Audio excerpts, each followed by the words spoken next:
Verbal abuse-nya kerasa banget, teman-teman juga udah pada ngomong gitu juga. Pas LDR dia udah mulai nggak balas chat gue segala macam, udah mulai nggak ngabarin. Lo tahu nih hubungan ini tuh kayak it's not gonna work, tapi lo memaksakan. Putusin, jangan dihadepin. Cut them off. Gue udah tahu dia toxic, gue nggak langsung ninggalin karena menurut gue orang tuh bisa berubah gitu. Ya udah, antara lu bertahan atau lu cabut. Itu doang pilihannya.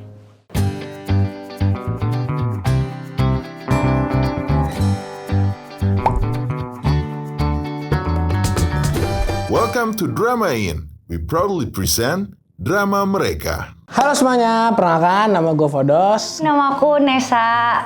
Nama gue Kantia Safira Raminta, biasa dipanggil Kanti atau Cia. Kerja aja sih, kerja sama baru kelar kuliah. Lagi ngurusin usaha keluarga sih.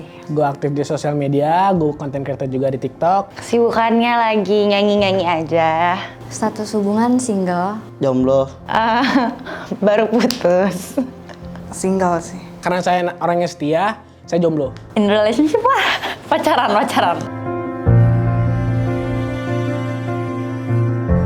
Pernah, tapi bukan sama mantan yang ini, sama mantan yang sebelumnya. Pernah. Pernah lah. Oh, pernah. Pernah banget. Kalau misalnya bertahan, hubungannya 1,5 tahun cuma kayak udah toksiknya itu kayak di 1,5 tahunnya itu sih. Kalau pacaran kayak Nggak bertahan lama karena gue tipikal orang yang sadar gitu. Kalau misalkan ini hubungan udah toxic, tapi nggak bisa dibenerin lagi nih, kira-kira ya udah lebih baik diudahin aja gitu. Lebih baik cepat-cepat udahan daripada makin lama yang ada bikin ibaratnya mental kita dan semacam itu kena gitu. 2,5 tahun, tapi habis itu kayak sempat HTS gitu, jadi totalnya 7 tahun. Kurang lebih 2 tahun. 2 tahun. 4 tahun nih. Punya anak udah SMP tuh anak gue.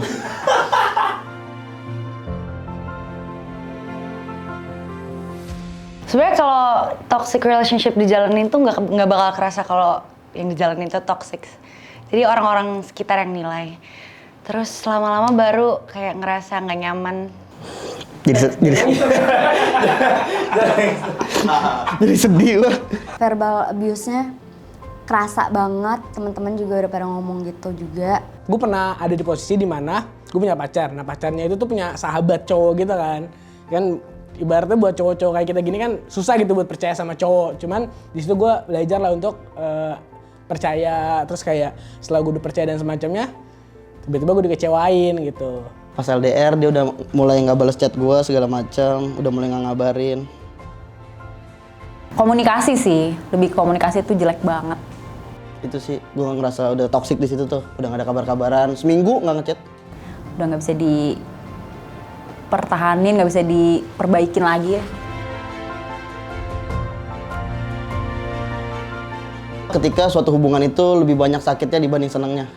Lo tahu nih hubungan ini tuh kayak it's not gonna work, tapi lo memaksakan. Ada orang yang pacaran kan kayak ngomongnya kasar gitu, tapi mereka sama-sama ngerasa nyaman aja kayak gitu dan nggak ngerasa itu toksik, ya menurut gue itu nggak toksik. Tapi kalau misalnya yang salah satu ngerasa dirugiin, ya menurut gue itu baru toksik sih.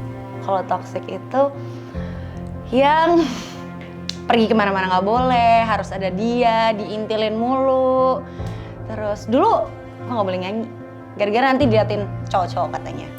Nggak sehat tuh maksudnya. Namanya hubungan tuh pasti toksik ya menurut gue. Menurut gue pasti hubungan tuh ada toksiknya. Cuman yang udah nggak bisa diperbaikin itu yang menurut gue udah toksik banget.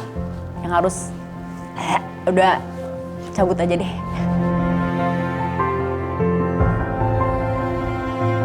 Kalau ngadepinnya lebih kesabar aja sih kayaknya, terus kayak lebih mahamin, oh ya udah emang toxic traits dia kayak gitu. Pertama sih kayak ya udahlah, mungkin dia sibuk punya teman-teman yang baru, ya sampai akhirnya udah dia nggak ngabar-ngabarin, dia hilang. Udah gitu aja, nggak ada kata putus. Putusin, jangan dihadepin.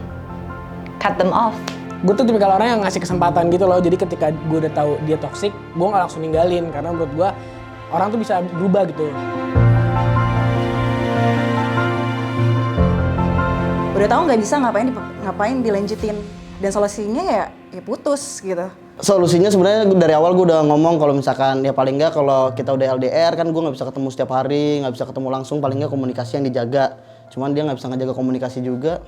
Ya mau gimana lagi, sebenarnya nggak ada solusinya sih kalau udah ngerasa toksik. Gue selalu mutusin sih. Jadi nggak ada solusinya, gak usah pacaran. Kalau udah yang emang dianya udah nggak mau dengerin gue, terus emang dia maunya diri dia sendiri aja, ya udah antara lu bertahan atau lu cabut. Itu doang pilihannya. Sebenarnya butuh banget sih ya. Butuh sih butuh buat orang terdekat, cuman jangan berubah gara-gara orang lain aja. Karena kalau misalnya orang lain itu udah nggak ada, balik lagi ke habit yang jelek. Oh butuh, kalau menurut gue ya. Apalagi waktu itu sih mama sih yang paling ngebantu banget saat itu. Enggak sih. Jujur waktu itu butuh banget karena gue masih kecil. 17 tahun buat gue kecil ya. 17-18 tahun tuh menurut gue masih kecil banget. Karena gue lebih memilih hubungan gue diselesain tuh berdua aja sama dia. Nggak butuh orang-orang yang ngebantu hubungan gue. Ya akhirnya ada orang yang menyadarkan gue kayak gitu tuh udah parah banget. Ya lo harus cabut.